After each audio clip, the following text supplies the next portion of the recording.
So today we're in section 5.3, adding and subtracting. Now today it will be unlike fractions. The first thing we look for is our LCD. Okay, so in example 1, we're adding and subtracting using the LCD. So we can clearly see, we've already found LCD in one of our previous chapters, so this part of it should be familiar. But we can clearly see that there's not the same denominator. One is a 12, one is a 3. So we now have to find the smallest number that both can go into. All right, so you always start with the bigger denominator. So 12. Does 3 go into 12? Yes. Yes. So since your answer is yes, then 12 is actually the LCD. So you don't need to change the first fraction at all. It's just going to stay 5/12. All right, but now the second fraction, I'm going to change the denominator to 12. So how do I know what my numerator is going to be? You find out how many times 3 can go into 12. How many times does 3 go into 12? 4. Okay, so here's what I want you to do, okay, on your homework, and this is just good practice. This helps you to make the connection of how did I get to my new numerator. I want you to write whatever you multiplied by in parentheses next to the number, okay? So we said 3 times 4 is 12, so 1 times 4 is 4, okay?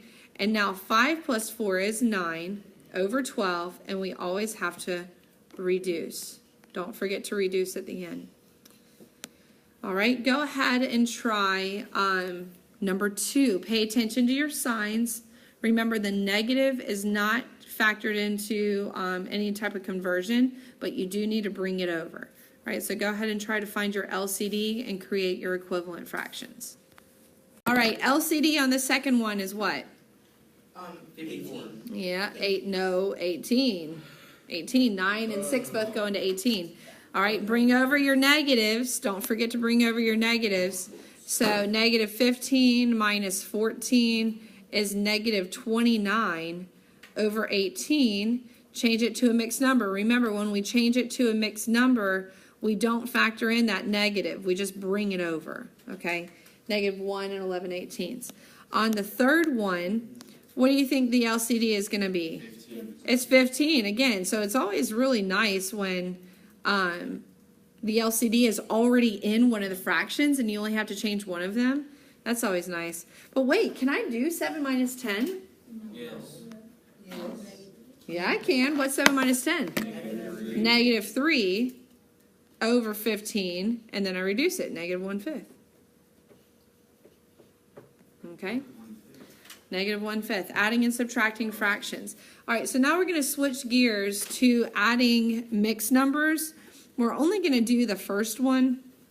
The other two are, just a little repetitive as far as it's basically the same exact thing. Okay, so we're going to add one and we're going to subtract one. So on the first one, we have negative 4 2/5 plus negative 2 6/11. You will see that plus and negative sometimes, but we know that's the same thing as just subtracting, or it just means that the second fraction is negative. But before we do anything, we discussed this in 5.2.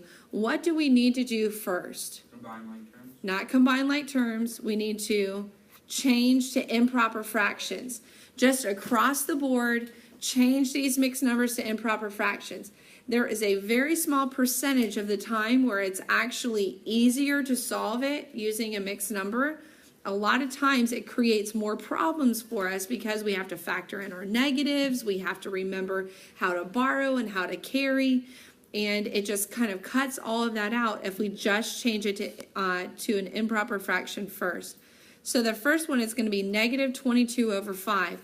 Remember, the negative is not included in the conversion. I act like it's not there and just simply convert the fraction, and then I bring my negative over into my converted fraction. Okay? Go ahead and now convert your second fraction. Go ahead and convert the second fraction. Right? So 2 times 11 is 22, plus 6 is 28, negative 28 over 11. All right? Now, in the last section, I could just combine them, but I can't combine them yet because what do I need? I need an LCD between 5 and 11. I start with my larger denominator, 11, and I start listing multiples until I get to a number that 5 and 11 both go into. What would it be? 55. Go ahead and create your equivalent fractions. You gotta kind of squeeze it in there over at the end. Oh, that one's -2. All right, so -242, and what'd you get for the second fraction? -140. -140, and now you have to decide, is this same sign or different? Same, they're both negative, so when you add and keep, you get -382, is that right? -382 over 55. And now you are allowed to use your calculator for the conversion back to a mixed number. Enter the fraction, and then hit equals, and then hit Shift S to D, and it will convert it back to a mixed number for you. What do you get? -6 point. No. 6, and then it gives you the remainder. 52 over 55. Okay, hit S to D again. Okay, yeah, you should have hit Shift S to D, and it'll give it to you. All right, so now let's shift gears over to subtracting. With subtracting mixed numbers, again, we're just going to do the first one. They're all relatively the same. You might have, different signs, but it's going to be pretty much the same thing for each one of them. All right, just lots of practice. So we changed the mixed numbers to improper fractions, and then we bring over our signs. All right, so go ahead and do that. Change them to improper. I need to see that step in your work. Again, that's kind of showing me that you're not just simply punching this into your calculator, that you're actually doing the work. So definitely expect me to be walking around tomorrow and just taking a glance at your homework papers to make sure that that work is there. Improper fraction conversion, 52 over 7 minus 16 over 3. Did y'all get that? Okay, so now I can subtract them, right? I can just go ahead and subtract. Gotta find my LCD, okay? So what's gonna be your LCD? 21. So that's something that the calculator is not just gonna obviously or automatically tell you. You have to figure that out. Now you can use your calculator to make your calculations. Again, just write it, write what you're multiplying in parentheses right here, just to kind of remind yourself. So 7 times 3 is 21. So you had to do 52 times 3. What's 52 times 3? 156. Now, 3 times 7 is 21. So 16 times 7 is 112. All right, so 156 minus 112 gives me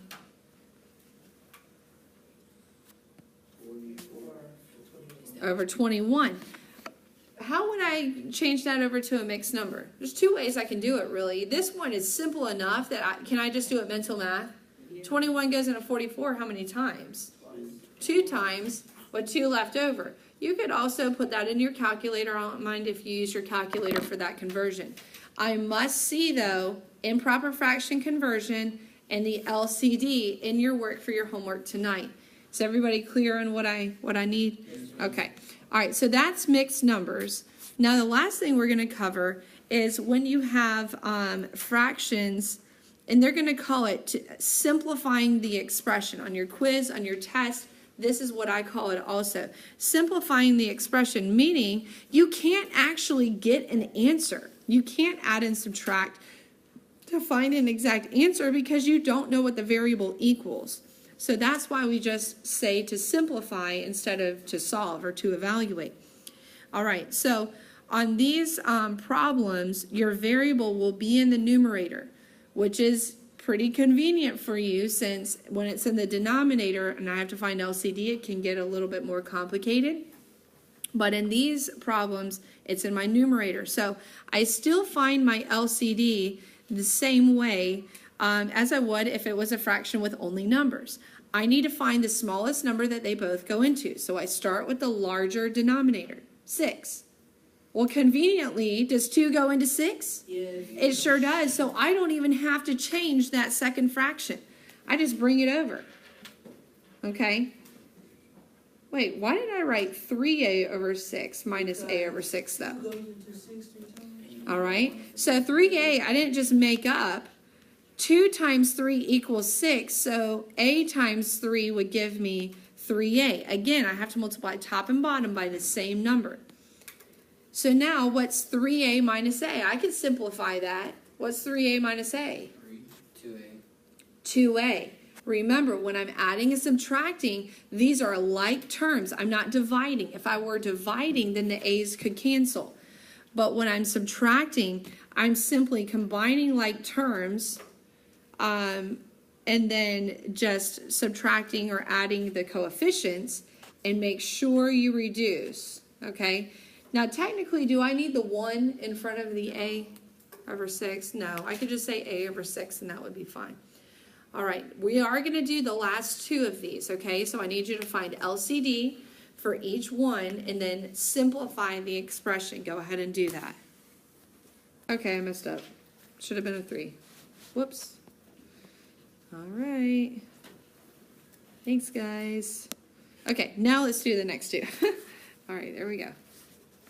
All right, so LCD is 63 on the second one.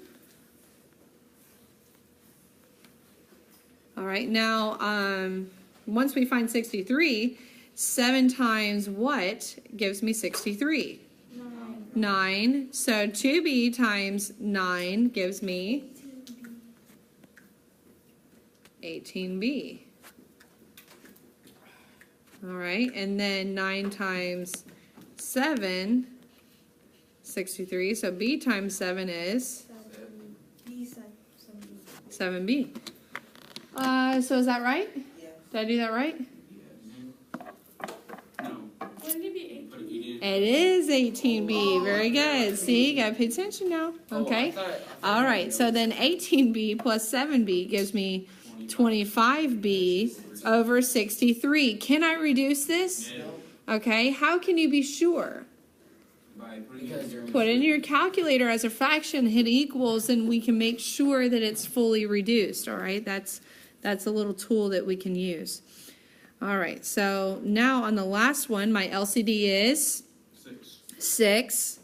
3x over 6 minus 2x over 6, and then we reduce. Did you put just x over 6? No. Wait, is that wrong? I thought there's supposed to be a 1 there. It doesn't matter. Doesn't matter. It's understood, okay? 3 minus 2 is 1x or just x. All right, guys, if you understand that, that's everything you need to know for section 5.3.